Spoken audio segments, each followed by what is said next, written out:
लेकिन हमारी पार्टी, हमारे नेता माननीय राष्ट्रीय अध्यक्ष जी जिसको टिकट देंगे हम उसे चुनाव लड़ेंगे।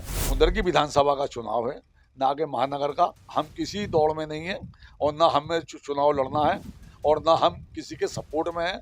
जिसे राष्ट्रीय अध्यक्ष जी टिकट देंगे हम उसकी सपोर्ट करेंगे। मजहब के लोगों के ऊपर बुलडोजर चल रहा है तो क्यों चल रहा है? मेरे साथ बात करने के लिए मुरादाबाद शहर के पूर्व विधायक हाजी यूसुफ अंसारी।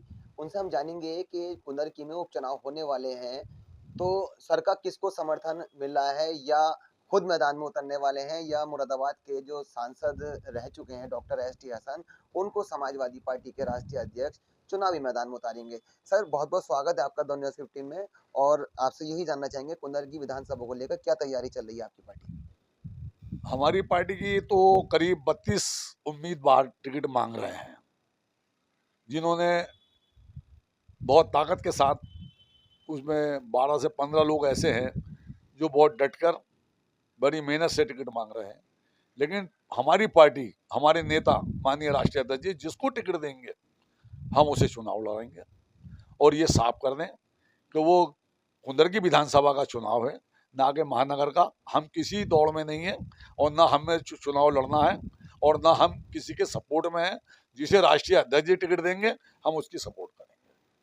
लगातार खबरें ये भी चल रही जी सूत्रों के हवाले से कि जो पूर्व सांसद डॉक्टर एस.टी. हसन जो हैं, इस बार उनको लोकसभा का टिकट नहीं दिया गया। उसके बदले रुचि वीरा को मैदान में उतारा था, जिन्होंने जीत दर्ज कर ली। तो यही कयास लगाया जा रहा था उनके कार्यकर्ताओं के, जो समर्थक हैं उनके एस.टी. हसन के, कि इस बार जो कुंदरकी से टिकट मिले वो डॉक्टर एस.टी. हसन को मिले, जिससे वो जीत दर्ज करके विधानसभा में पहुंचे। ऐसा है, जिसके समर्थक होते हैं उसकी हमदर्दी करते हैं। लिहाजा इसका फैसला राष्ट्रीय अध्यक्ष जी करेंगे। जिसे भी टिकट देंगे हम उसे लाएंगे। सर, आज की आपसे एक सवाल कर लेते हैं, सियासी सवाल है।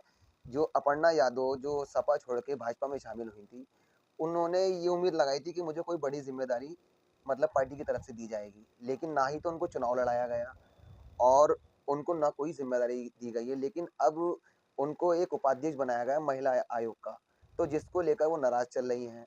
अब उन्होंने शिवपाल यादव जी से मुलाकात की है, तो इसमें क्या संकेत लगाए जा सकते हैं कि वो भाजपा का साथ छोड़ के फिर से सपा में शामिल होंगी? देखो, ऐसा है, ये हिंदुस्तान है। हर एक आदमी को आज़ादी है, वो कहाँ रहना चाहता है, कहाँ रहता है, कब कहाँ आएगा। तो अपर्णा यादव जी बहुत काबिल और अच्छी लेडी हैं, ऐसा नहीं है। इतना अच्छा बुरा जानती हैं। उन्होंने एक बार जाकर देख लिया कि वहाँ पे क्या सोच के गई थी, उन्हें क्या मिला। अगर निराश है तो गई, घर वापसी भी हो सकती है, कोई इसमें कोई जरूरी तो है नहीं। और भैया, जहाँ उन्हें फायदा होगा, जहाँ उन्हें मान सम्मान मिलेगा, वहाँ रहेंगी। हमें तो इस बात से कहना है कि वो परिवार के लोग हैं, हम उसमें ज़्यादा कुछ कहने की हमें ज़रूरत नहीं है। भाई, वो हमारे नेता के परिवार का मसला है, तो उसमें हम ज़्यादा दखल अंदाजी नहीं कर सकते, ज़्यादा बोल सकते। लगातार वार योगी आदित्यनाथ की तरफ से हो रहा है। अभी हाल ही में सुप्रीम कोर्ट ने एक फैसला सुनाया है, जो बुलडोजर की कार्रवाई भाजपा शासित राज्यों की तरफ से की जा रही है, उस पर सुप्रीम कोर्ट ने रोक लगाने की बात की है। उसकी 17 तारीख को जो अगली सुनवाई है वो उसमें की जाएगी। लेकिन इस मतलब सुप्रीम कोर्ट के आदेश के बाद में जो राष्ट्रीय अध्यक्ष, सपा के राष्ट्रीय अध्यक्ष हैं, उन्होंने बुलडोजर पे ही एक कमेंट किया है। उन्होंने इस बार कहा है कि अगर सपा की सरकार बनती है तो बुलडोजर करोगे, हम गोरखपुर की तरफ कर देंगे। तो ये बड़े नेताओं का काम है। मुख्यमंत्री, उप मुख्यमंत्री और हमारी पार्टी के राष्ट्रीय अध्यक्ष जी हैं, उन्होंने कहा होगा, कुछ तो वजह होगी जो उन्होंने कहा है। जहाँ तक सवाल, आदमी ये कहता है कि बुलडोजर चलाना इतना आसान है, लेकिन एक ही मजहब के लोगों के ऊपर बुलडोजर चल रहा है तो क्यों चल रहा है? तो ये बात तो सुप्रीम कोर्ट में भी गई है और वहाँ तक पहुँची भी है।